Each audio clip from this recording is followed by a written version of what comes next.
오늘날에 이제 사단과 그 악한 영이 광범위하게 역사하는 것 중에 가장 큰 역사는 바로 이제 분리와 분열, 그리고 그런 다음에 다툼, 이것이라는 거죠.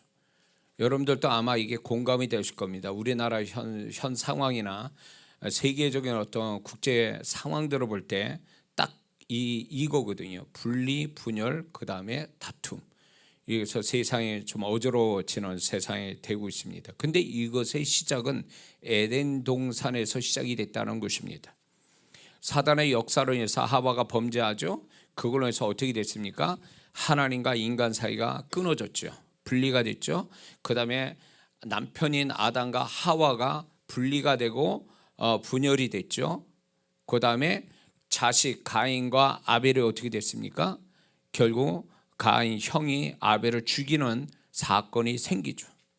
이게 한 가정의 불행한 스토리가 결국 오늘날 사단이 오늘날에도 하나님이 세우신 공동체 두 개가 있는데 바로 가정과 교회입니다. 근데 마귀는 가정과 교회를 깨트리기 위해서 얼마나 애쓰는지 모릅니다. 그게 뭐냐면 분리와 분열과 더 나아가서 다툼, 그래서 그 다음에 불행, 이것이 사단의 전략이라는 거죠. 그런데 그것이 지금 잘 먹혀 들어가고 있다는 거죠. 그래서 가정이, 교회가 문제가 심각해지는 것을 보게 됩니다. 이런 것은 하나님 뜻이 결코 아니라는 것입니다. 그래서 우리가 알아야 될 것은 우리가 어떤 분리와 분열과 다툼이 일어나는 곳에 결코 그것은 서로가 어떤 옳으냐 그르냐를 떠나서 이게 맞냐 틀리냐를 떠나서 이게 하나님 앞에서 과연 이게 이런 분리와 분열과 다툼이 하나님 뜻이냐 아니냐, 이거 그분의 마음이냐 아니냐, 이거를 좀 먼저 살펴봐야 된다는 것입니다. 만약 이거를 먼저 살펴서 여기에 서로가 겸손하게 거기에 뜻에 정말로 동의를 하고 공감을 하고 인정을 한다면 분리와 분열과 다툼케 하는 사단의 역사는 사라질 거라는 것입니다.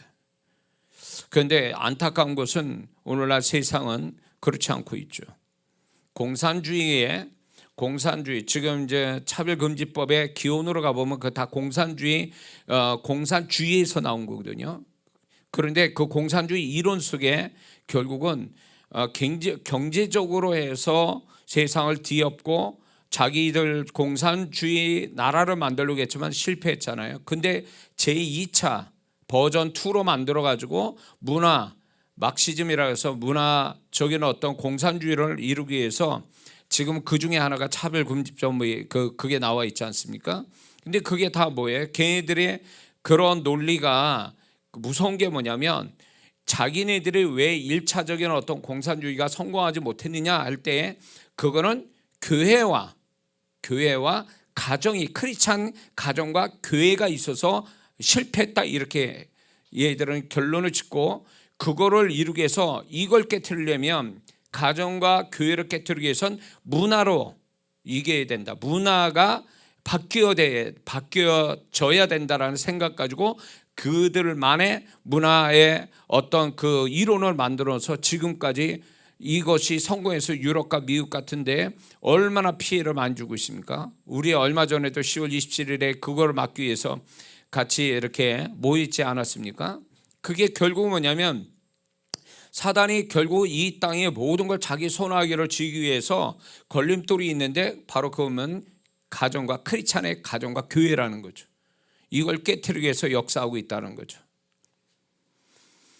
또한 우리가 알아야 될 것은 시한부 인생을 사는 사람들이 지난 날을 생각하며 후회하는 것들 중에 가장 후회하는 것이 뭐냐면 자신과 가까운 사람, 사람들에게서 사람들과 함께 사랑하며 살지 못하고 행복한 관계를 가지지 못한 것이라고 그럽니다. 후회를 하죠. 죽을 때가 되면 사람은 누구나 다 후회하게 되는데 가장 큰 후회는 관계에서 오는 행복을 맛보지 못하고 정말 가까운 사람과 행복한 사이로 살지 못했던 걸 후회한다는 거죠. 이렇게 후회하는 것들은 후회하게 만든 것은 인간의 어리석음도 있지만 인간을 불행하게 만드는 사단의 역사가 그 뒤에 숨어 있다는 것입니다. 저희 부모님도 이제 특히 우리 아버님이 가정에 등하시하고 이제 이렇게 여러 가지 가정적인 문제가 생겨서 제가 장남으로서 마음이 힘들었어요. 갈등도 갖고 왜 그러시는가. 그랬더니 우리 아버님이 이제 병드시고 돌아가실 쯤 얼마 안 돼서 저를 불러놓고 내가 왜 지난날에 너한테 그랬는지 모르겠다, 용서해라, 이렇게 하고 그러고 이제 그 후에 돌아가셨거든요. 그 말을 진작에 몇십 년 전에 아셨다면 저희 가정이 더 좋았고 행복하고 더 좋은 어떤 그런 가정, 어떤 부모 관계, 형제 관계가 더 잘 됐을 텐데 뒤늦게 돌아가실 쯤에 그걸 아셨다는 거죠. 그걸 보면서 참 마음이 좀 먹먹했어요. 왜 진작에 사랑할 사람들은 원수같이 대하고 상처 주고 정말 전혀 상관없고 나중에 보면 하나 도움도 안 되는 사람들 속에서 우리 아버님이 시간 보내고 돈을 쓰고 그렇게 하신 거에 대해서 일찍이 우리 어머니부터 해서 이제 제가 장남이니까 왜 저렇게 사시는가, 나중에 후회하실 텐데. 근데 그때는 후회를 안 하시더라고요. 그러고 나서 돌아가실 쯤에 후회하시더라고요. 저는 이거는 물론 우리 아버님이 잘못 생각하신 것도 있지만 사단이 우리 아버님 심령 속에서 가정을 깨트리기 위한, 그럼에도 불구하고 제가 주의종이 됐거든요. 그럼에도 불구하고 우리 가정을 지키셔서 제가 주의종이 됐는데, 다 예수 믿고 그렇게 됐는데, 결국 보면은 우리 아버님의 배후에서 한 가정을 깨트리려고 역사했던 것들이 성공하지 못했죠. 결국 제가 주의종이고 다 예수 믿게 됐으니까. 그걸 이제 우리 아버님이 돌아가실 쯤에 이제 어떤 귀신 역사가 떠나간지 몰라도 우리 아버님 비로소 후회를 하시고 잘못을 인정하시더라, 그 얘기예요. 어쩌면 우리가 살아가면서 나는 옳고 너는 잘못됐고 내가 화날 수밖에 없다, 막 이런 식의 어떤 논리로 나는 그럴 수밖에 없다는 거에서 가까운 사람끼리 관계가 깨어지고 원수가 되고 그리고 공동체가 깨지는 것이 그렇게 해서 내가 옳다라고 이렇게 주장하지만 나중에 지나보면 다 잘못된 거예요. 다 실패자고 다 사단에게 속고 결국 다 불행한 사람이라는 걸 나중에 알 때는 이미 때는 늦었다라는 겁니다. 옳고 그름의 문제가 아니라 정말 우리는 이런 거 누구나 다 그렇죠. 인간은 고슴도치 같다고 그래요. 가까이 하면 할수록 상처를 줄 수밖에 없는데 그럼에도 불구하고 하나님이 세우신 가정과 교회를 정말로 진짜 잘 지켜가기 위해서 서로 배려해주고 용서해주고 바울 서신에는 서로라는 단어를 굉장히 많이 쓰거든요. 서로 짐을 져주고 서로 용서해주고 서로 기도해주고 이런 것들이 결국 우리는 모자르지만 그럼에도 불구하고 사단에게 속지 않기 위해서 우리에게 하나님 주신 공동체를 지키기 위해서 서로 연합하는 것을 하나님이 기뻐하신다는 거죠. 그러므로 지금 또 누가 옳으니 그러니 가지고 계속 끝없는 싸움을 한다면 이건 사단의 속임수에 넘어서 지금 불행해지기 위해서 힘쓰고 있는 모습일 수밖에 없는 거예요. 하나님은 그렇지 않거든요. 하나님은 그렇게 우리가 누군가가 잘못했다고 해서 그 잘못한 걸로 해서 가정을 깨트리고 교회를 깨트리신 분이 아니시거든요. 그럼에도 불구하고 그런 속에서도 서로 용서해주고 또 자기 잘못을 인정하고 그런 가운데서 사단의 속이는 것은 깨지고 성령께서 하나님의 사람들이 서로 연합하는 것, 그것 때문에 더 단단해지고 비 온 다음에 땅이 더 굳듯이 그 단단해지는 것을 주님은 원하신다는 것입니다.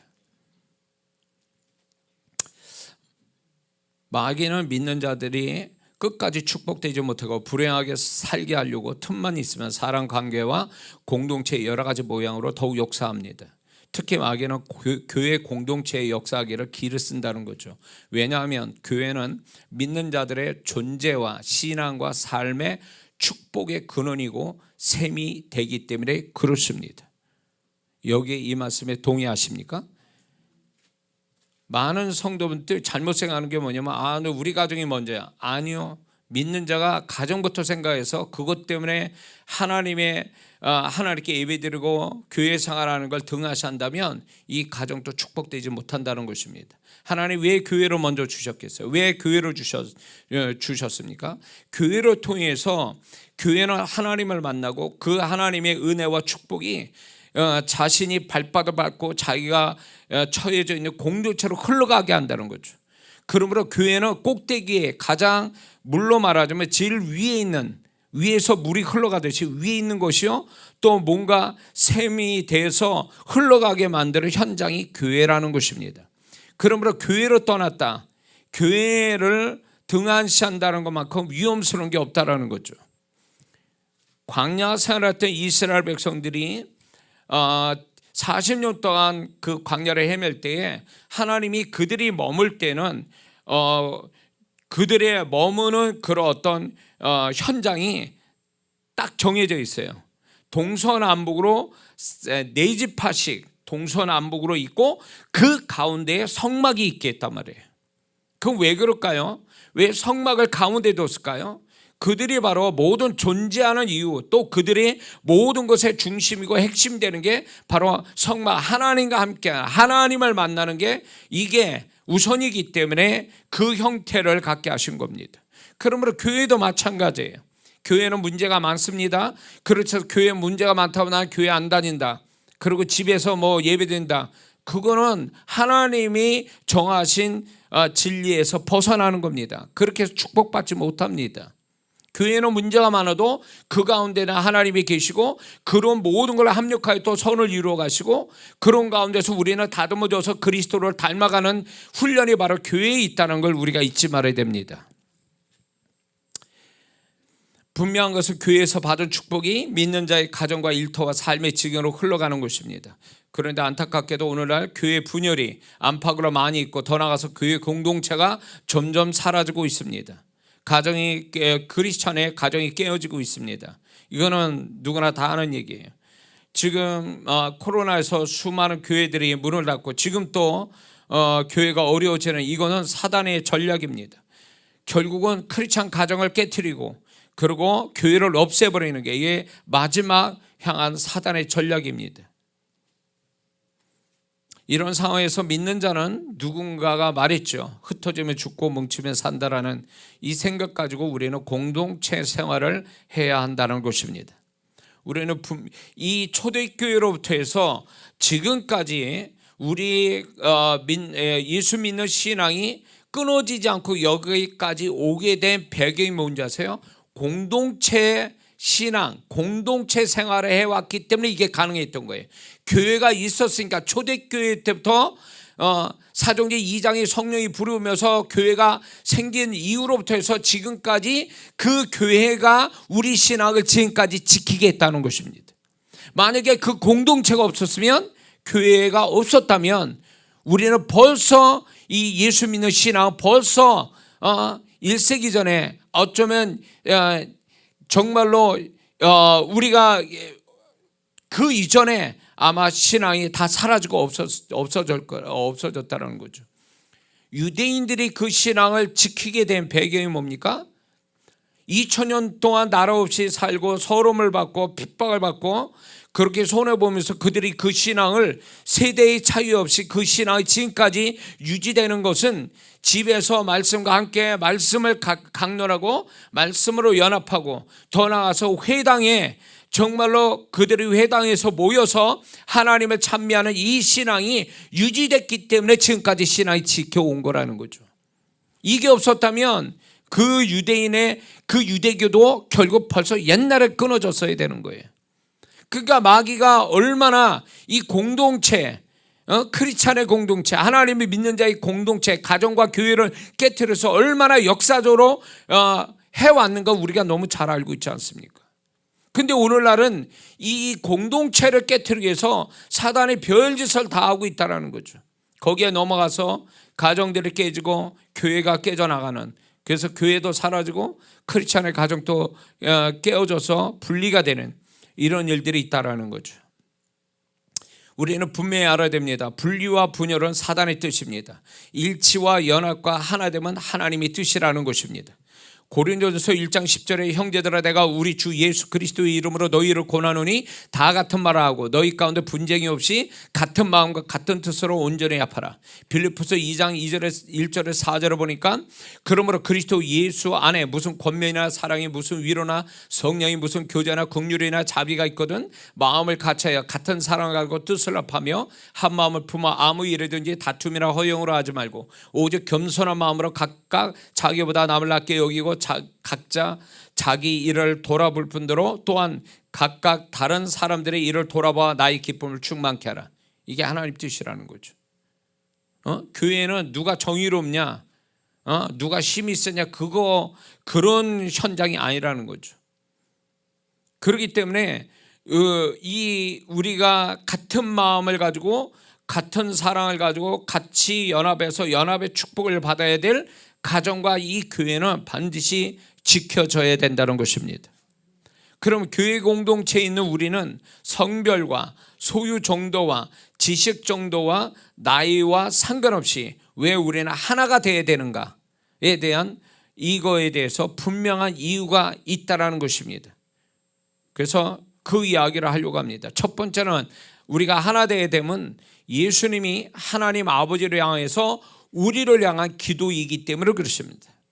요한복음 17장 21절 22절에 보니까 아버지께서 내 안에 내가 아버지 안에 있는 것 같이 저희도 다 하나가 되어 우리 안에 있게 하사 세상으로 아버지께서 나를 보내신 것을 믿게 하옵소서. 내게 주신 영광을 내가 저희에게 주었사오니 이는 우리가 하나가 된 것 같이 저희도 하나 되게 하려 함이니이다. 이게 예수님이 우리를 향하여 하나님 아버지께 기도한 내용이에요. 그분의 뜻은 뭐냐면 하나 되는 거예요. 누가 잘났고 누가 못났고 그래서 차별이 있는 그런 게 아니라 똑같이 우리가 주님 안에서 하나가 되는 거, 그게 주님의 뜻이라는 것입니다. 그리고 두 번째 하나 되면 예수님이 하나님과 우리 사이를 몸소 십자가로 하나 되게 하셨기 때문에 그렇습니다. 에베소서 2장 14절에서 16절을 보니까 그는 우리의 화평이신지라 둘로 하나로 만드사 중간에 막힌 담을 오시고 원수된 것 곧 의문에 속한 계명의 율법을 자기 육체로 폐하셨으니 이는 이 둘로 자기 안에서 한 세 사람을 지어 화평하게 하시고 또 십자가로 이 둘을 한 몸으로 하나님과 화목하게 하려 하심이라. 우리가 이 하나 된다는 게 쉬운 얘기는 아니었어도 하나님 뜻이 분명히 이렇게 나타나고 있다는 거죠. 또한 세 번째는 하나 되면 하나님 아버지의 뜻이기 때문에 그렇습니다. 에베소서 1장 10절을 보면 그 이전에 하나님께서 하늘에 있는 것이나 땅에 있는 것이 다 그리스도 안에서 통일되게 하려 하심이라. 이게 아버지의 뜻이라는 거죠. 하나가 되는 거. 근데 마귀는 분열시키고 분리하고 분열시켜서 다툼을 일으켜서 망하게 하는 거, 이게 사단의 전략이죠. 네 번째 하나 되면 성령께서 하나됨 사역을 교회 안에서 역사하시기 때문에 그렇습니다.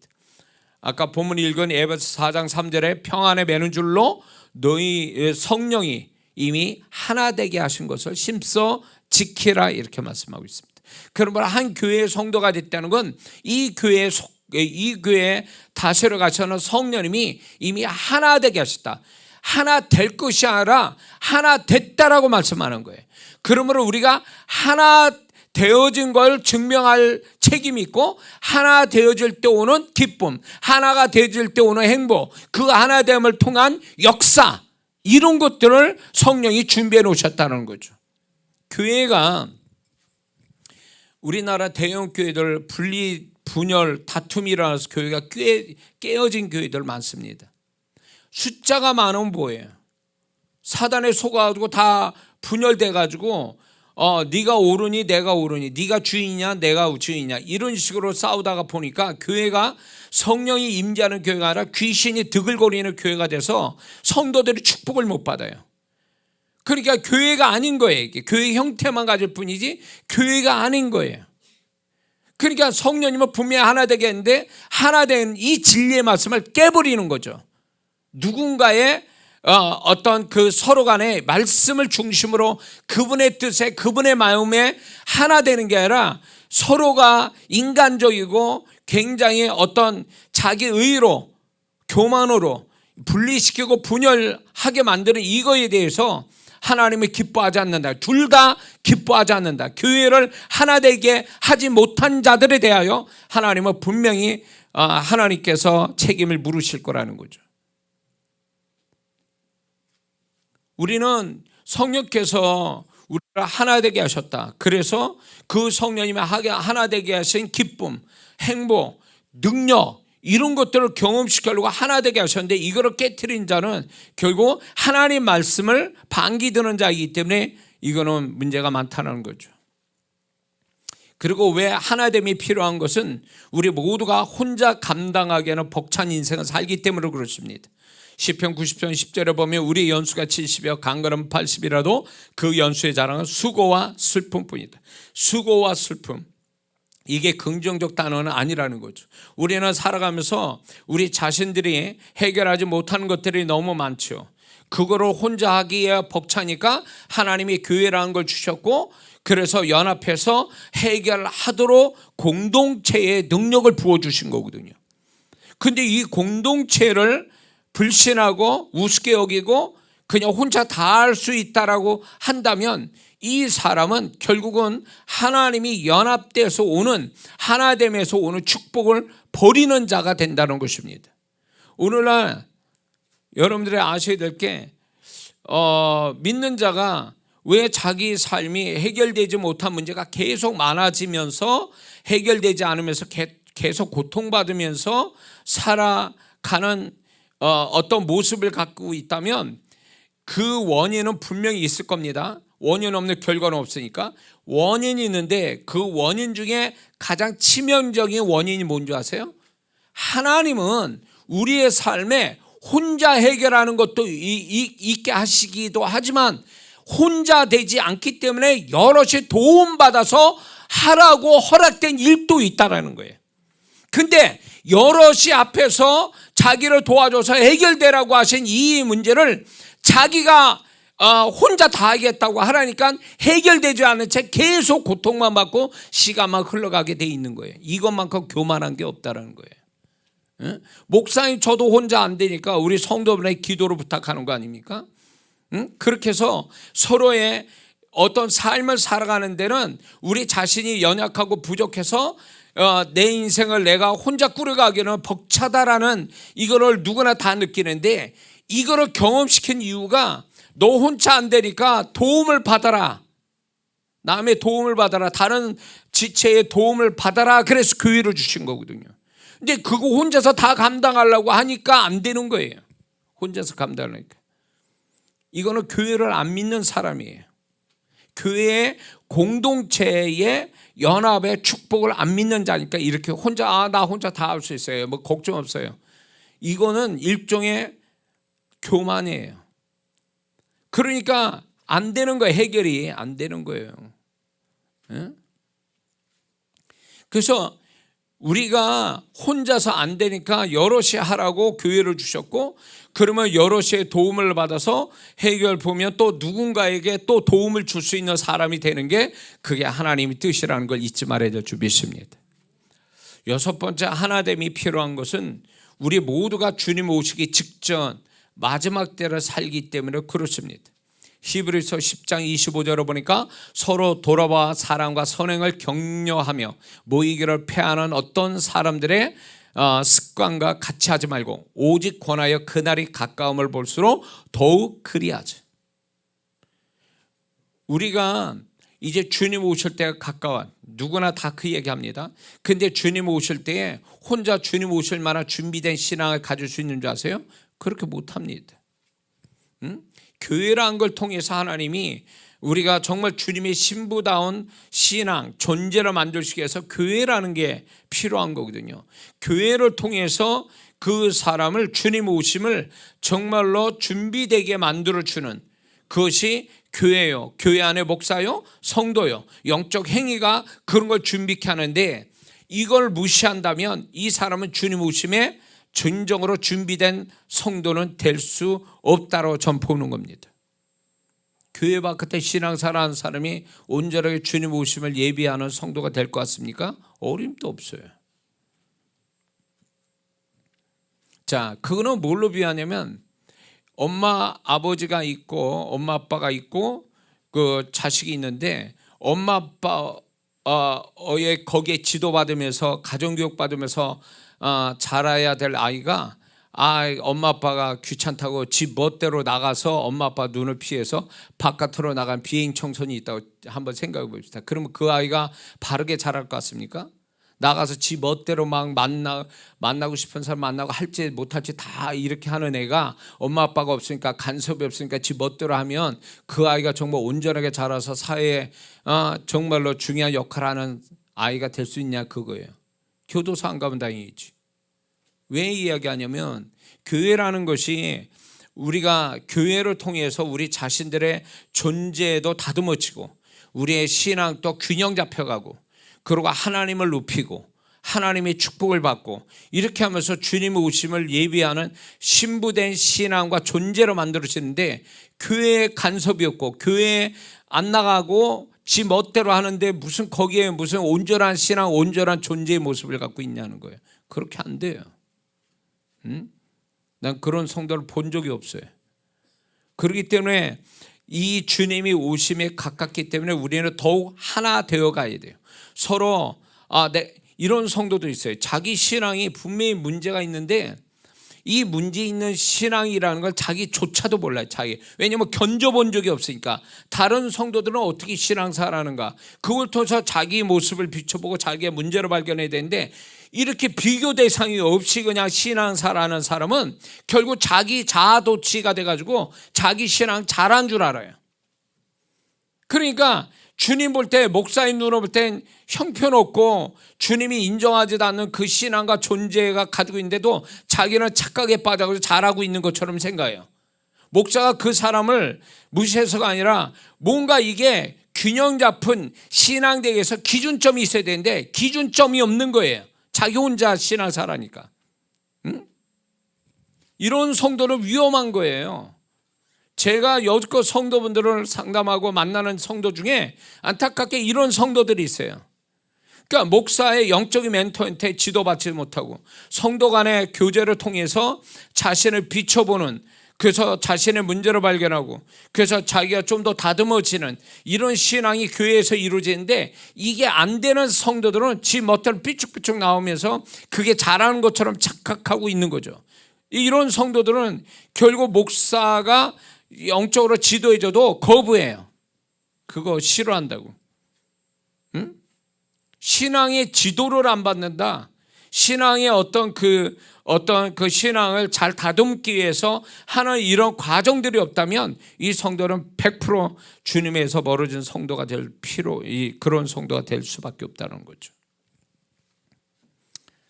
우리가 주님 오시기 직전에 점점 교회에 모이는 걸 싫어하고 서로 대화 나누는 거, 성도들끼리 대화 나누는 거 싫어하고 그냥 자기가 옳다라고 신앙생활 하게 되니까 이게 착각에 빠져서 주님이 자신을 인정하지 않은지, 저같이 영분별이 되는 사람한테 딱 비춰보면 이 사람이 문제가 있다는 걸 아는데도 본인은 모른다는 거예요. 이것만큼 위험한 게 어디 있어요? 차라리 자기가 못 나가지고 회개하는 성도가 차라리 낫지, 자기가 뭐가 문제인지조차도 모르는 성도만큼 위험한 성도가 없다라는 거예요. 정말 우리가 신앙생활 정말 잘해야 될 때가 바로 지금이거든요. 그래서 주님 앞에 인정받는 그런 성도가 되려면 교회 생활은 너무 중요하단 말이에요. 교회 생활이. 교회는 종교의식 치르기 위해서 교회 생활하는 게 아니잖아요.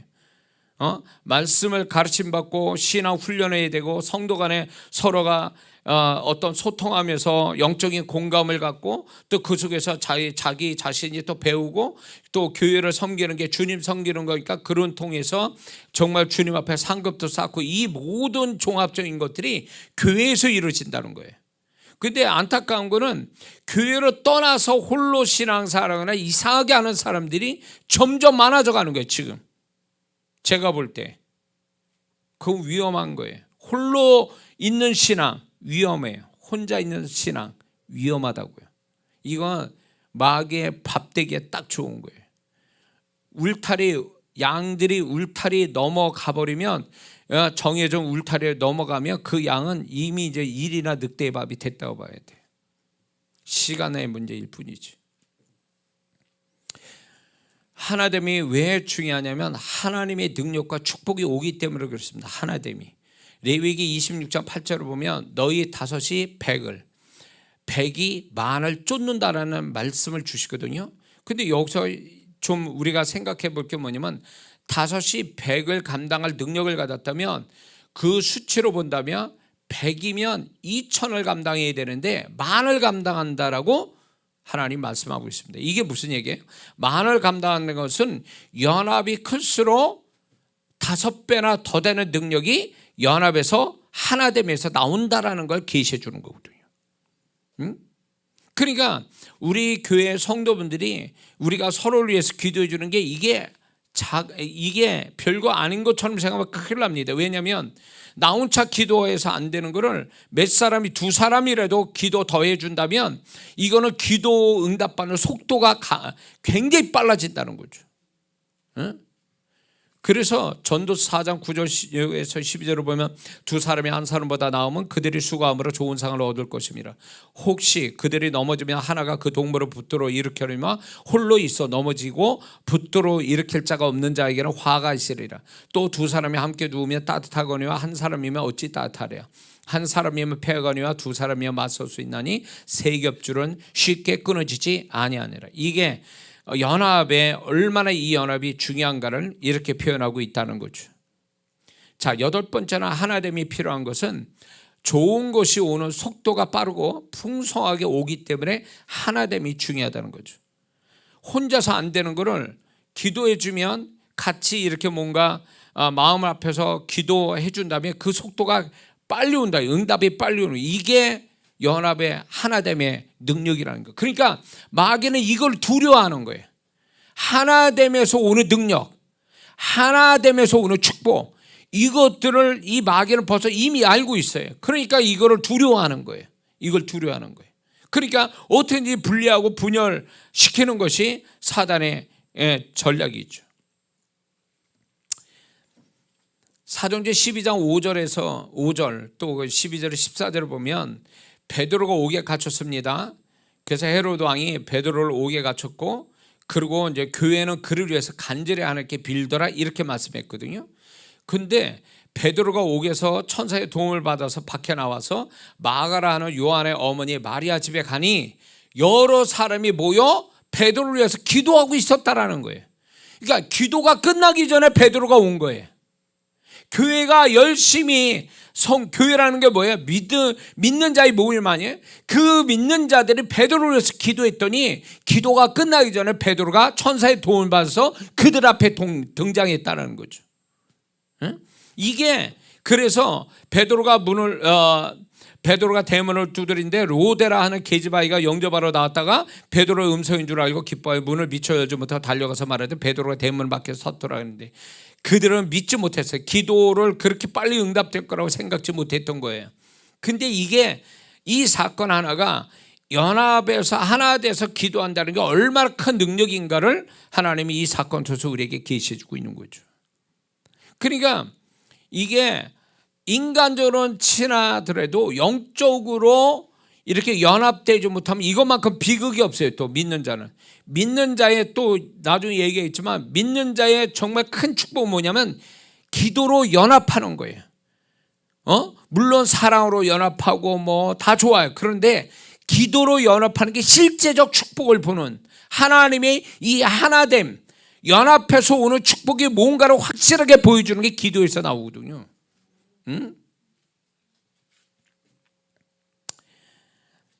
그래서 마귀는 우리가 하나 되는 걸 굉장히 싫어하고 틈만 하면 분열시켜서 다툼 일으키려고 역사를 하고 있습니다. 그래서 저는 이 교회를 맡고 또 이 교회를 책임지는 목사로서 이 교회의 분열, 다툼을 일으킨 걸 용납하지 않습니다. 어떻게든지 그건 처리를 할 거예요, 제가. 왜냐하면 교회는 그런 데가 아니기 때문에 그래요. 뭐 성질이 안 좋아서 용납 못해요. 어떻게든지 교회는 서로 성질을 죽이고 서로가 연합해야지. 자기 성질 난 뒤끝이 깨끗해요 그러면 그 성질 막 부리고 그러면서 뒤끝 깨끗하다고 이런 사람 위험해요. 교회는 그런 데가 아니에요. 제가 이면교회 가니까 안타까운 교회가 이렇게 있는데 그건 뭐냐면 교회 와서 스트레스 풀어요. 그래가지고 그 세상 직업 가질 때 힘들었던 걸 교회 와서 다 막 별것도 아닌데 신경질 내고 서로 상처 주고 막 이래가지고 교회가 아주 겨울 찬바람에 막 부는 교회가 그런 교회를 제가 집회를 가봤거든요. 그러니까 이거는 교회가 아니야. 이건 세상 친목 단체만큼도 못한 교회의 모습을 갖고 있어서 정말 어렵게 집회한 적이 한두 번이 아니거든요. 교회는 그런 데가 아니라고. 교회 와서 왜 세상에서는 지 성깔대로 못하면서 교회 와서 지 성질대로 다 하냐고. 교회가 그런 데예요? 성도들을 만났는데요? 목사가 동네북이에요? 이렇게 하는 사람들이 있어요. 우리 교회 성도가 없으니까 마음 놓고 얘기하는 거예요. 만약에 그런 성도 있으면 시험 들 거예요. 지금 이 얘기. 근데 우리 성도 그런 성도 아니기 때문에 제가 자신 있게 얘기했죠. 그러니까 교회를 그런 식으로 생각해요. 만만하게 보고 세상에서는 말 못하고 이렇게 억누르고 이런 걸 교회에서는 다 풀어버려요. 다 교회에서는 다 그래 해버려요. 그 성도는 교회에서 내쫓아야 될 성도예요. 이런 성도에 있다가 그 교회 착하게 교회 생활 잘하려는 성도까지 힘들게 하고 상처 주니까 이런 성도는 용납을 못해요. 저는. 왜냐하면 교회는 결국 영적 육적으로도 하여튼 행복을 맛보고 정말 주님 섬기는 게 즐거워하고 이렇게 해야 교회 생활하는 거지. 와서 막 서늘하게 막 서로 눈치 보고 그리고 이제 서로 별것도 아닌데 상처받고 이런 데서 뭐 교회 나오니만이 그건 이미 성도로서 자격이 없는 거예요. 그렇게 되면. 그래서 저는 이 교회를 지키기 위해서 숫자 많은 교회를 원하는 게 아니에요. 교회의 본질 또 교회 안에 주님이 계시고 그 주님으로 함께 연합되어져서 그 연합의 즐거움, 축복, 능력을 경험하게 하려고 목사가 있는 거지. 숫자 많이 해서 많이 이 교회를 내가 이 교회를 그렇게 생각하면 지금 여기요 2부 3부 예배 드려야 돼요. 지금 그런 성도들 여기 그런 성도들 많이 왔었거든요. 그분들한테 죄송하지만 우리 교회 안 맞는 성도들이에요. 좀 마음대로 하려고 했던 그 성도들이요. 우리 교회는 지금 교회 건축과 큰 부흥을 위한 커다란 하나님의 역사를 만들어가고 있기 때문에 더더욱 이건 용납할 수가 없습니다. 막연히 틀림없이 우리 교회에 오면 치유받고 역사가 일어나니까 못 오게 해요. 그리고 또 이제 축복받고 좀 어떻게 좀 신앙생활 하면 또 내보내 나가게 만들어. 여러 가지 이유를 안타까운 이유를 가지고 난 이것 때문에 마음이 너무 아픈 거예요. 그래서 우리가 교회를 놓고 기도할 때 그 제목이 있죠. 들어올 성도들을 못 들어오게 하고 들어온 성도들이 교회의 일꾼이 돼서 하나님의 축복을 복기 전에 교회를 떠나가게 만드는 귀신의 역사를 우리가 막게 해달라고 기도하는 이유가 여기 있어요. 이거는 그냥 하는 게 아니라 제가 지금까지 목회하는 데서 이런 경우를 너무 많이 봤기 때문에 그런 거예요. 그래서 저는 우리 교회는 영적 질서가 있고 또 서로가 성도 간에 서로가 또 배려해주고 이런 모습을 갖는다면 얼마나 좋을까. 그래서 교회 오는 게 즐겁고 행복하고 교회 떠나면 정말 뭔가 뿌듯하고 또 세상에 힘든 세상 일을 또 너끈히 해낼 수 있는 힘을 받는 이 교회가 바로 우리가 바라는 교회 모습인지 믿습니다. 그래서 교회 안에는 이런 게 있어요. 성별, 소유, 지식 이런 거 상관없이 모두가 다 하나가 되는 거. 서로가 정말로 진짜 서로가 서로를 배려해주고 생각해주고 마음 열어주고 그러면서 그걸 다 받아주면서 서로가 행복한 어떤 시간들 관계를 갖는 게 바로 교회의 모습이라는 거죠. 저는 그런 교회를 앞으로도 계속 해 나갈 겁니다. 그래서 어떻게든지 우리 교회가 좀 더 그 교회가 부흥하면서 정말 성도들이 이 교회에 와서 정말 주님 만나고 또 사랑과의 관계 속에서도 행복을 느끼는 그런 교회 모습을 계속 저는 가져갈 거고 여러분들도 그 모습이 있기를 주의 이름으로 축원합니다. 그렇다면 우리가 어떻게 하나 되기 위해서 어떻게 해야 될까요? 우리가 하나 되기 위해서 첫 번째는 공동체에 속한 모두가 마음과 언어가 하나가 되어야 하고, 그리고 그리스도의 인격으로 주님의 마음으로 연합하는 것이 이게 정답인 것입니다. 아까도 얘기한 것처럼 고린도전서 1장 10절에 형제들아 내가 우리 주 예수 그리스도의 이름으로 너희를 권하노니 모두가 같은 말하고 너희 가운데 분쟁이 없이 같은 마음과 같은 뜻으로 온전히 합하라. 빌립보서 2장 1절에서 3절에 그러므로 그리스도 안에서 무슨 권면이나 사랑이 무슨 위로나 성령이 무슨 교제나 긍휼이나 자비가 있거든 마음을 같이하여 같은 사랑을 가지고 뜻을 합하여 한 마음을 품어 아무 일이든지 다툼이나 허용으로 하지 말고 오직 겸손한 마음으로 각각 자기보다 남을 낫게 여기라, 이렇게 말씀합니다. 빌립보서 1장 5절에 너희 안에 이 마음을 품으라 곧 그리스도의 예수의 마음이니. 그래서 우리 교회가 우리가 같은 하나님이 여러분들을 불러주실 때 여러분들이 여기를 어떻게 온지 모르겠지만 주님이 이 교회를 가라고 강력하게 원하셔서 난 이 교회에 왔습니다, 이런 성도도 있지만 뭐 어쩌저해서 이렇게 온 분들이 있어요. 그러나 그건 어쩌저해서 온 게 아니라 하나님이 인도하심으로 여기 이 교회에 온 줄로 믿습니다. 그렇기 때문에 주님께서 저는 우리 교회 성도분들은 저는 이렇게 생각해요. 하나님이 나한테 주신 선물이다 이렇게 생각해요. 그렇기 때문에 저는 성도분들을 책임지고 영육으로 축복해 줄 어떤 통로자로서의 책임을 다해야 되니까 성도분들이 오면 문제를 가지고 오잖아요. 그러면 어떻게든지 그게 해결되기로 해서 목사가 고민하고 기도하고 믿음 갖고 이런 게 이제 제 역할이니까, 그러면서 교회가 그런 모습의 교회가 되어가기를 바라는 거죠. 그래서 우리만 보이는 게 아니라 우리 가운데 그분이 계셔서 우리가 서로 그분을 경험하는 교회 생활, 이것만큼 축복된 교회는 없는 줄 믿습니다. 자, 그래서 우리가 마음과 언어가 하나 되어가지고 그리스도의 인격과 주님 마음으로 연합하는 게 중요합니다.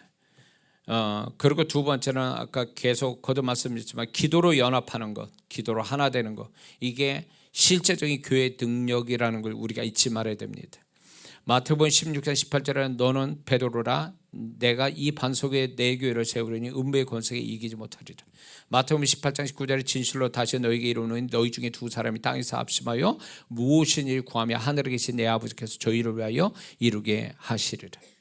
우리가 기도로 연합하는 거, 이게 대단히 중요합니다. 어떤 교회는요 친목 단체 같은 교회가 있더라고요. 그건 뭐냐면 정작 영적인 일은 뒤로 그거는 소홀히 하고 인간적인 어떤 이렇게 관계성만 더 중요하게 여겨서 더 봉사하고 바깥에 나가서 봉사하고 이런 거 좋습니다. 그런데 정작 영적으로 연합하는 일에는 소홀히 한다면 이건 교회의 모습이 아니거든요.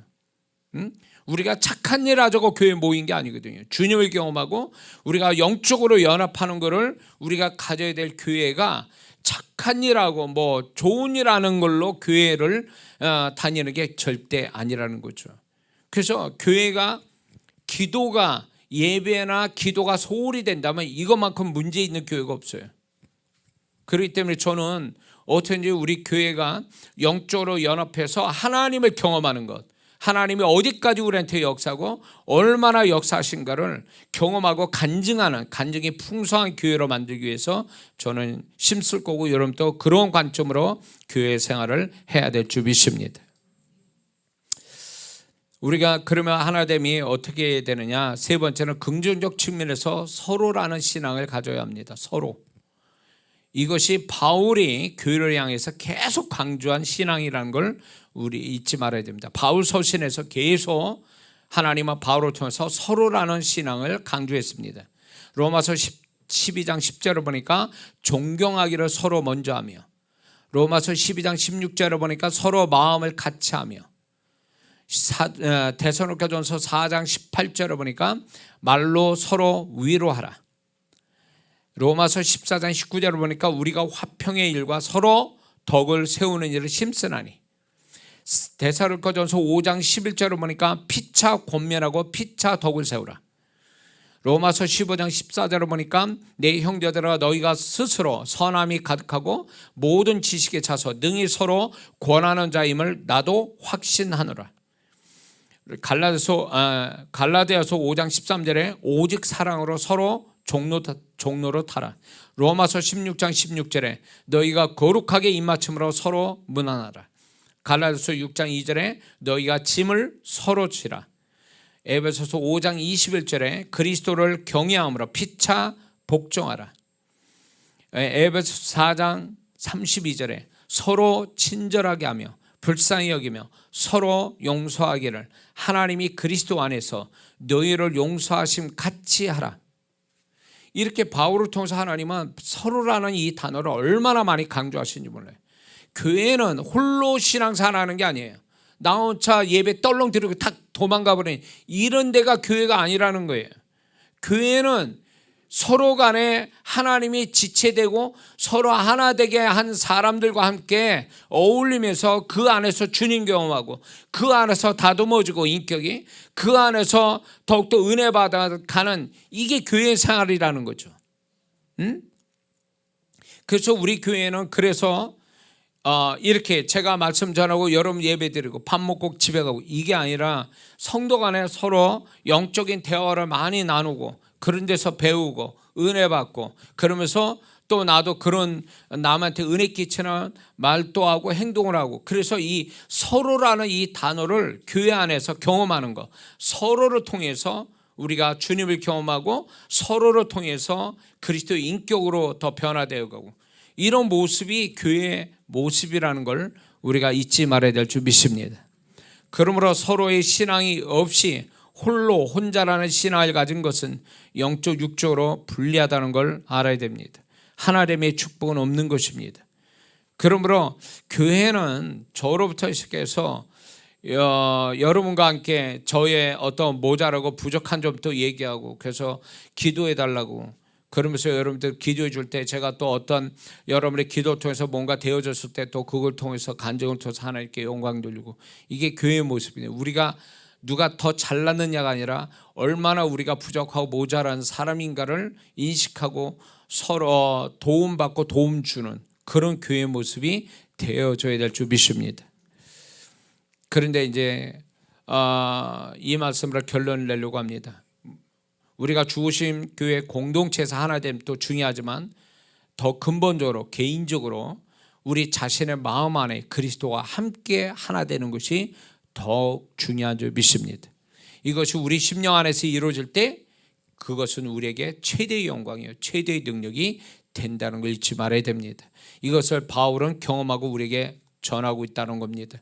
갈라디아서 2장 20절에 내가 그리스도와 함께 십자가 못 박혔느니 그런즉 이제는 내가 사는 것이 아니요 오직 내 안에 그리스도께서 사신 것이라. 이제 내가 육체 가운데 사는 것은 나를 사랑하사 나를 위하여 자신을 버리신 하나님의 아들을 믿음 안에서 사는 것이라. 로마서 6장 3절 5절을 보니까 무릇 그리스도 예수와 함께 합하여 침례를 받은 우리는 그의 죽으심과 합하여 침례를 받을 줄을 알지 못하느냐. 만일 우리가 그의 죽으심과 같은 모양으로 연합한 자가 되었으면 또한 그의 부활과 같은 모양으로 연합한 자가 되리라. 그러므로 우리가 개인적으로 내 안에 계신 그분과 늘 연합되어 하나됨을 경험하는 것. 그래서 내 생각이 그분의 생각이고 내가 말하는 게 그분의 말이고 내가 행하는 게 그분의 행함이 되는 그분과 연합되어 하나 되어 살아가는 것. 이것이 주님이 우리에게 개인적으로 바라시는 최대의 그분의 바람인 걸 우리가 잊지 말아야 될 줄 믿습니다. 그래서 구약의 다윗이 그런 사람이었단 말이에요. 다윗이 그가 내 마음에 합한 자다라고 이렇게 말씀한 것은 다윗이 하나님의 마음을 아는 자요. 그 다윗이 행한 것이 하나님이 이미 그 마음에 있었던 걸 행하는 사람이었다는 것을 하나님이 이렇게 얘기해 주고 있는 거죠. 뿐만 아니라 신약에서 바울이 그랬단 말이에요. 우리가 그리스도의 마음을 가졌다 이렇게 얘기하지 않습니까? 그래서 그가 말하는 게 다 성경으로 인정되고 그가 행하는 게 다 주님이 행하고자 했던 일이었다라는 거. 이게 우리의 최대의 그분과 연합되어 살아가는 이것이 하나님이 우리에게 간절하게 바라시는 모습이라는 겁니다. 그래서 우리는 착한 사람 되는 게 목표가 아니에요. 우리는 착한 사람이 되는 게 목표가 아니라 예수 그리스도, 우리 안에 계시고 우리 삶에 계신 그분과 연합되어져서 그분의 생각하고 그분의 말하고 그분의 행할 것을 내가 그대로 따라서 하는 것, 그대로 그분과 같이 가고 같이 말하고 같이 행하는 이런 모습을 가진 사람을 주님은 원하신다는 거죠. 우리는 그것이 주님과 개인적으로 그분과 하나됨을 경험한 사람은 공동체 안에서도 하나 되는 게 어렵지 않다는 거죠. 주님과 하나 된 자는 공동체 안에서 가정이나 교회든 하나 되는데 어려움이 없는 성도가 될 수 있다는 것입니다. 그러므로 우리는 우리가 얼마나 능력이 있냐, 얼마나 내가 잘나느냐가 아니라 우리가 얼마나 내가 그리스도와 연합되어지고 더 나아가서 공동체 안에 내가 머무는 공동체에서 얼마나 내가 그 하나됨의 존재가 될 수 있느냐가 이게 우리에게 중요하다는 걸 잊지 말아야 될 주비십니다. 그래서 우리 신앙이 하나 되기 위해서 주님이 그렇게 하셨으니까, 그래서 진정으로 하나님이 기뻐하는 너는 나의 아들이라 이렇게 말씀하자고 누님은 화평케 하는 자. 이 모든 것이 화평케 한다는 것은 결국 이쪽과 저쪽을 연결시켜서 하나 되게 하는 것. 그게 바로 예수님의 삶이었고 십자가에서 이루어 주신 모습이거든요. 그러니까 우리가 그렇게 되기로 바라시는 거예요. 그분은 분리와 분열을 만드는 자가 아니라 화평케 하여 이쪽과 저쪽과 연결을 하는 자, 그가 하나님의 아들이라 일컬음을 받을 것이요. 그래서 우리는 어디를 내가 뭐 이 직장이 있든 아니면 가정이든 교회든 간에 어떻게 하면 우리가 하나 될 수 있을까? 내가 어떻게 해야 하나 될 수 있을까? 이쪽과 저쪽을 하나로 만들 수 있을까? 라는 거에 고민하고 이걸 기도하고 지혜를 구하면 그 사람은 바로 예수 그리스도를 재현하는 거예요. 하나님은 그런 자가 되라고 갈등과 고민과 분열과 분리가 있고 다툼이 있는 곳에 우리를 보내시는 거예요. 그런 속에서 우리 그것도 모르고 우리는 계속 비난하고 정죄하고 이렇게 하는 게 아니라 그 속에서 어떻게 하면 이 모든 분리와 분열과 다툼을 끝내는 하나 되게 하는데 내 역할이 뭐냐라는 것을 생각해서 그걸 감당한다면, 그것 때문에 손해보고 그것 때문에 오해받고 그것 때문에 힘들어져도 그렇게 한다면 그가 하나님의 아들이라 일컬음을 얻을 것이요.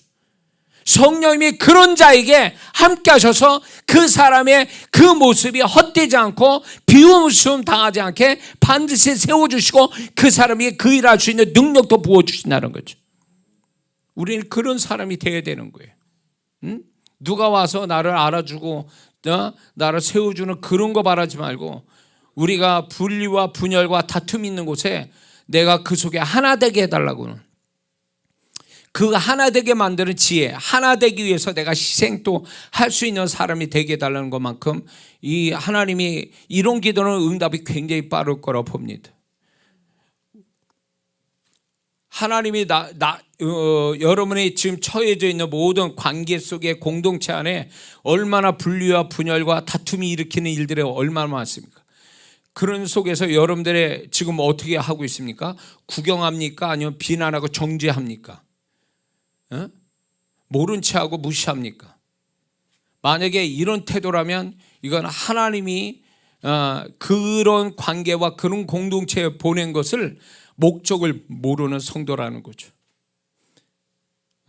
그래 이렇게 생각해. 아유 내가 여기 있을 게 아닌데, 아유 저 인간하고 있을 게 아니라 이쪽에 더 좋은 데 가서 내가 있어야 되는데 여기 와서 이 고생하고 고민하고 시험 들고 상처받고 내가 뭔 짓 하는 거야, 지금 내가 왜 여기 있어야 되는 거야 라고 생각한다면 이 사람은 그 속에 있게 하신 하나님 뜻을 모르는 자다, 그 얘기예요. 그렇게 상처받고 그렇게 고민하고 힘들어하러 거기 계신 게, 거기에 있게 하신 게 아니라 그 사람과 관계를 갖게 한 게 아니라 그러기 때문에 네 역할이 중요하다는 거예요. 그러기 때문에 내가 거기에 너를 보냈다는 거예요. 그러니 네가 거기에서 내 마음을 품고 네가 하나 되게 하는 역할을 하려고 몸부림친다면 내가 네 편에 서서 내가 너의 말을 힘있게 하고 능력 있게 하고 네가 하고자 하는데 내가 무엇이든지 지원해요. 내가 너를 축복하겠다. 이게 하나님의 음성이잖아요. 그걸 들어야지. 그분의 음성을 들어야지. 어? 무시하고 정죄하고 비난하고 엄마같이 도망가려고 하고 책임 안 지려고 하는 이것은 하나님 뜻을 모르는 자죠. 그렇게 되면 그 사람은 하나님의 반드시 무책임한 것에 대한 책임을 물으신다는 거예요. 응? 물으신다는 거예요. 도망간다고 해결되는 게 아니에요. 왜 이 메시지 전하는지 모르겠지만 이건 이 설교의 내용이 아니에요. 왜 이 설교를 해야 되는지 모르지만 분명히 도망가서 무시한다고 무관심한다고 해결되는 게 아니라는 거예요. 우리 눈앞에 목격이 된 거 계속 그게 보여지고 그것 때문에 내가 힘들어지는 게 있다면 하나님이 여러분들 잘못 생각하면 안 돼. 하나님 왜 나한테 이런 시련을 주십니까? 왜 이런 인간하고 이런 데서 내가 고생을 해야 됩니까? 다른 데 좀 보내주세요. 응답 못 받습니다. 그 사람. 딴 데 가면 그건 자기 의지로 딴 데 간 거지 하나님 뜻에 의해서 간 게 아니에요. 응? 분명히 하나님이 그렇게 자기가 원했지 않았지만 어쩌다가 그렇게 되어진 거에 대해서 하나님이 뜻이 없다라는 게 아니란 말이에요. 분명히 하나님 뜻이 있단 말이에요. 그 사람이 뭔가 해야 될 역할이 있고 책임질 일이 있고 뭔가 하나님이 함께 하실 일이 거기 있는데 이걸 찾아야지 다른 방향으로 생각하면 안 된다는 거예요. 다른 방향으로 생각하니까 하나님 원하지 않는 방향으로 생각하니까 그 사람도 더불어 상처받고 힘들어하고 괴로움당하고 손해보는 일이 계속 생기는 거예요. 딴 데 간다고 해결되는 게 아니에요. 딴 데 간다고 더 좋은 곳에 간다고 그 사람이 잘 피했다. 하나님이 여기로 나를 인도하시는가 보다. 아니요. 절대 그렇지 않아요. 하나님이 다른 더 좋은 데 보내려면 인대를 있는 데서 잘 해결되고 있는 데서 자기 역할을 잘했을 때 보상으로 더 좋은 데로 옮겨주시지 지금 우장창창 깨지고 막 이런 데서 구경이나 하고 있고 혀나 차고 있고 비난하고 있고 정죄하고 있는다고 해서 그 사람이 하나님이 그걸 칭찬할 것 같습니까? 아니요. 그 사람 칭찬을 못 받습니다. 네 역할은 뭔데? 너 여기서 무슨 역할을 하고 있는데? 네가 하고 있는 일은 뭐야? 너 여기서 뭘 어떻게 해야 돼? 내가 원하는 게 너한테 뭘 원하니? 이걸 알아야 된다는 거죠. 난 저 사람과 같이 치고받고 싸우지 않습니다. 욕하지 않습니다. 이거 가지고 하나님 앞에 잘했다고 여러분들이 그걸 가지고 하나님께 얘기할 것 같습니까? 그러면 하나님 그걸 인정할 것 같습니까? 난 저 사람과 같이 죄 짓지 않았어요. 그거 가지고 하나님 앞에 다 했다고 생각하십니까? 아니요. 너도 똑같아. 너는 해야 될 일을 하지 않았기 때문에 너는 그들과 똑같은 취급받는 거야. 이렇게 말씀하면 어떻게 할 것 같아요? 아무것도 안 한 게 죄다. 너한텐 할 수 있는 자인데 무관심하고 무책임해서 아무것도 안 한다면 너는 그 아무것도 안 한 그 자체가 너에게 죄라는 거예요. 욕하고 치고받고 싸우는 사람도 죄이지만 네가 할 수 있는 일을 하지 않는 그 자체가 너에게 죄라는 거예요.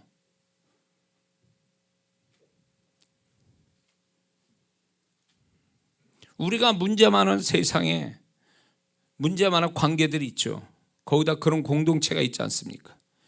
그걸 피하고 무시하고 무관심한다고 해결되는 것도 아니요. 그거를 그 사람들을 정죄하고 나는 의로운 것처럼 해서 답이 나오는 것도 아니에요. 그걸 하나님 기뻐하지도 않아요. 그런 사람에게 관심이 없어요. 하나님은 그런 상황 속에서도 되든 안 되든 끝없이 하나 되게 만들려고 화평케 하려고 그렇게 애쓰는 사람 편에 서서 그 사람을 존귀 여기시고 그 사람을 세워주셔서 그 사람의 능력을 부어주셔서 그 모든 분리와 분열과 다툼을 멈추게 하는 하나님의 진정한 하나님의 아들이 되게 하시는 것, 이거를 하나님이 바라시는 거죠. 그러므로 여러분들이 지금 이 메시지를 통해서 생각을 다시 하셔야 됩니다. 소극적으로 아니면 무관심하고 무책임, 난 책임질 일이 아닙니다. 저 인간들이 저 공동체가 문제지 내가 문제 아닙니다 라고 해서 책임 전가를 하는 그 자체는 하와가 아담이 하와의 책임을 전가하고 하와가 뱀에게 전가시키는 것과 별반 차이가 없어요. 하나님이 그렇다고 해서 그 아담과 하와가 그 책임을 면했습니까? 그대로 징계는 그대로 갔잖아요. 응? 갔잖아요. 아담에게 먼저 더 징계를 하셨지 않았냐 말이에요. 그러니 여러분들이 지금 크게 생각하면 대한민국에 살고 있고, 작게 생각하면 가정과 교회라는 게 있고, 관계 속에 있는데, 여러분들이 할 수 있는 데까지 내가 하나됨을 위해서 내가 희생하고 손해보고 내가 이걸 위해서 수고할 거야 라고 한다면 그게 주님의 뜻이에요. 그게 주님의 마음을 가진 자요. 그런 자를 존귀 여기시고 그런 속에서 내가 성공하지 못한다 할지라도 그 모습으로 계속 있는 한 하나님은 그의 수고가 헛되지 않게 하신다는 거죠. 거기서 안 알아주더라도 하나님은 반드시 그 사람을 네가 이렇게 나와 같이 화목하게 하고 하나 되려고 애쓴 거에 대한 내가 너를 축복한다. 그래서 다른 쪽으로 더 좋은 곳으로 이동시킬 수도 있다라는 거죠. 그런 걸 주님을 닮아야죠. 주님이 또 그러기를 바라시고요. 그러니 여러분들이 다툼이 하고 분열되는 그 현장을 가지고 있거나 그런 관계가 있다면, 그런 공동체에 있다면 주님께 물어보세요. 주님, 제가 뭘 어떻게 해야 됩니까? 그러면 바보스럽게 하나 되기 위해서 네가 이랬으면 좋겠다라고 그분이 분명 말씀할 거라는 거죠. 그러면 그것만 하면 돼요. 안 알아주든 내가 그렇게 하는 거에서 조롱하든 그걸 가지고 핍박하든 나를 손해봐도 상관없어요. 주님이 그렇게 바라신다면 내가 할 수 있는 데까지 그렇게 하면 그게 하나님을 기쁘시게 하는 거고, 그게 세상 사람이 볼 때는 내 분열과 다툼이라는 현장에 있는 사람 볼 때는 별거 아닌 것 같고 비웃음 살지 몰라도 하나님은 그렇게 안 보세요. 네가 잘한다. 내가 너를 축복하고 너 때문에 내가 이 모든 걸 내가 잠재울 것이다. 너 때문에 하나 되게 하려고 애쓰는 너 때문에 내가 너를 축복한다는 거죠. 그러니까 우리가 세상 사람의 관점 보지 말고 주님의 관점으로 주님이 어떻게 하기를 원하신지를 생각하면서 그냥 하는 거예요. 그러다 보면 그분이 내 편이 되어주셔서 내가 정말 대단한 사람이라는 걸 세상에게 그분이 알려주실 거라는 거죠. 그러니 절대로 여러분들이 방관하고 무책임하게 무관심하게, 그리고 더 나아가서 정죄나 하고 비난안 하고 그렇게 해서 하나님이 우리를 칭찬하지 않는다는 거예요. 똑같이 그분은 나를 죄인 취급할지 몰라요.